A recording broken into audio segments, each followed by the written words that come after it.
Acorda, cara! Acorda, gente! Acorda! Já estamos na porra da ditadura, já! Já começou!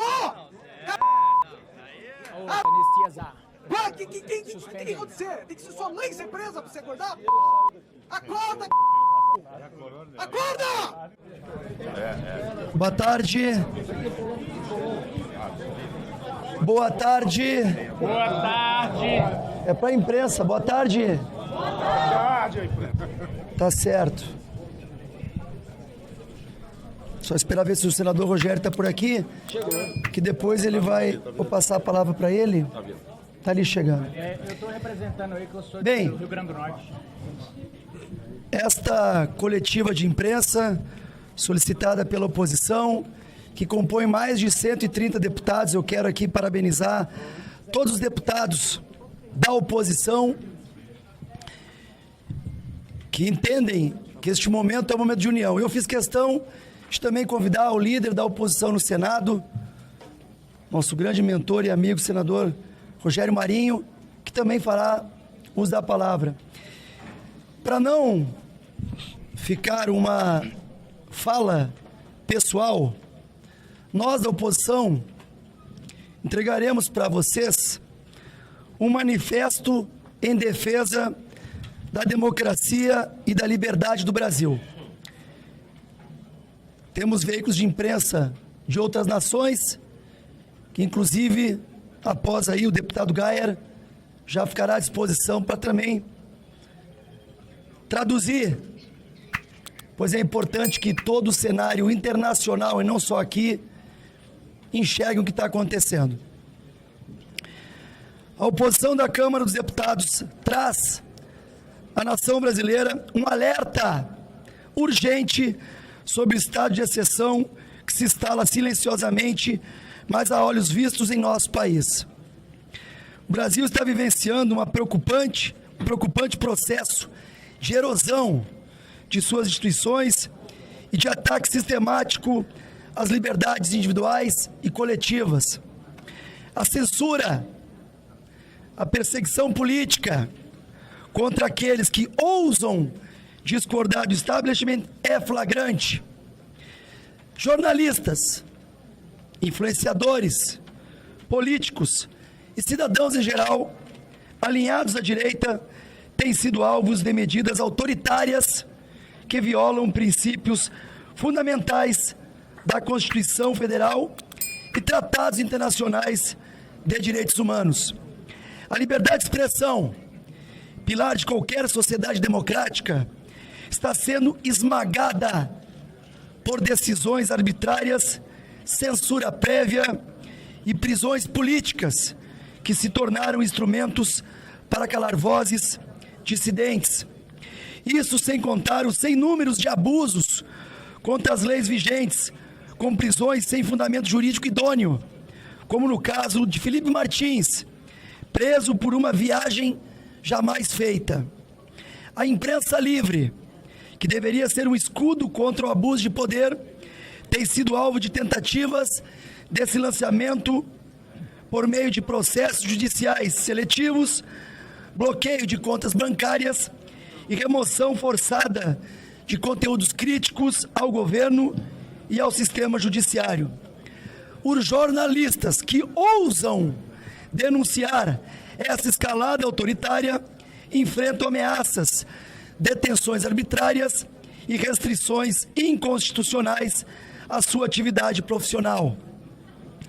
Os advogados, por sua vez, são impedidos de trabalhar conforme previsto pela Constituição e pela lei, sendo forçados a defender pessoas investigadas sem ter acesso aos autos dos processos, nem ter conhecimento do que seus clientes são acusados. E quando tentam fazer sustentações orais ou despachar com os juízes responsáveis pelo estado de coisas inconstitucional que enfrentamos hoje, não são recebidos e apenas encontram portas fechadas. Além disso, políticos de direita estão sendo perseguidos de maneira implacável. Utiliza-se o aparato estatal para sufocar a oposição, criminalizar opiniões e restringir direitos fundamentais. A instrumentalização da justiça para fins políticos é um ataque direto à soberania popular e compromete o equilíbrio dos poderes, que deveria ser a base do Estado democrático de direito. A denúncia da Procuradoria-Geral da República contra o nosso presidente Jair Bolsonaro pela suposta tentativa de golpe de Estado, entre outros crimes alegados, mas jamais comprovados, representa mais um degrau nessa escalada criminosa contra a liberdade dos brasileiros. Trata-se de uma série de acusações desprovidas de evidências concretas que sustentem as graves acusações imputadas. Uma verdadeira peça de ficção, uma denúncia encomendada para gerar um resultado que todos já conhecem. Denúncia essa baseada em delações e presunções. Ao longo do processo, o delator foi alterando e omitindo fatos, situação mais do que suficiente para anular as delações. E a maior insanidade de todas, não tivemos acesso a tais delações. Apenas no dia de hoje foram retirados os sigilos das delações. Há outro aspecto que precisa ser veemente repudiado e refutado: insistência na tese de questionar a legitimidade do processo eleitoral, que seria uma suposta etapa para a preparação de um golpe. A denúncia tenta transformar o direito à crítica em delito, colocando sob suspeita qualquer pessoa que ouse discordar do nosso processo eleitoral e descuidando que tal direito é perfeitamente protegido pela Constituição e pelo Código Penal. As recentes decisões do Supremo Tribunal Federal nos fazem questionar: teremos possibilidade de defesa para o presidente Bolsonaro? Ou ele já entra condenado a 20, 30, 40 anos de prisão? É sempre bom lembrar que Bolsonaro será julgado por aqueles que se vangloriaram de terem derrotado o bolsonarismo. O sistema se esforçou como nunca para tirar Lula da cadeia e colocá-lo de volta no poder. Passados 2 anos de uma gestão catastrófica, esse governo biônico está caindo aos pedaços, impopular, incapaz de tirar o país de uma crise sem precedentes. Povo faminto, escândalos de corrupção estourando todos os dias, sigilo de 100 anos para os gastos da primeira-dama Janja. A única conquista desse grupelho político que tomou o país de assalto é a denúncia contra Jair Bolsonaro. O sistema quer matar Bolsonaro politicamente, porque ele já aparece à frente das pesquisas contra o descondenado. Essa semana recebemos um relatório contundente da Associação dos Familiares das Vítimas do 8 de janeiro, que reúne documentos de todos os tipos de violações de direitos praticados nos últimos anos. No momento oportuno, daremos a completa publicidade a este material. Aqui bem próximo da Praça dos Três Poderes, centenas de pessoas nos trazem relatos de maus tratos de toda espécie, e seus advogados afirmam que estão sendo cerceados nas prerrogativas. Precisamos esclarecer o que as pessoas dizem que está acontecendo dentro dos presídios, por exemplo. Uma pena que hoje, para alguns setores da OAB, as tais prerrogativas só existam para quem defendem o outro lado do espectro político. o Estado brasileiro mantém centenas de presos políticos e segue a caça de outros tantos. Diante deste cenário, não podemos nos calar. É nosso dever denunciar ao mundo o que está acontecendo no Brasil.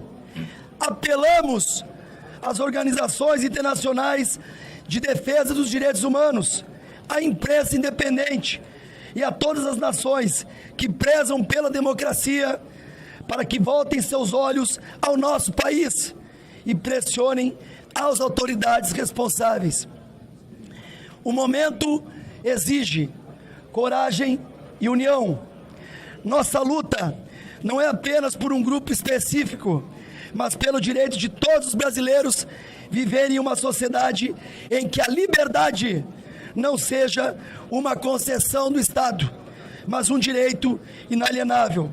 Hoje, a perseguição é contra a direita conservadora.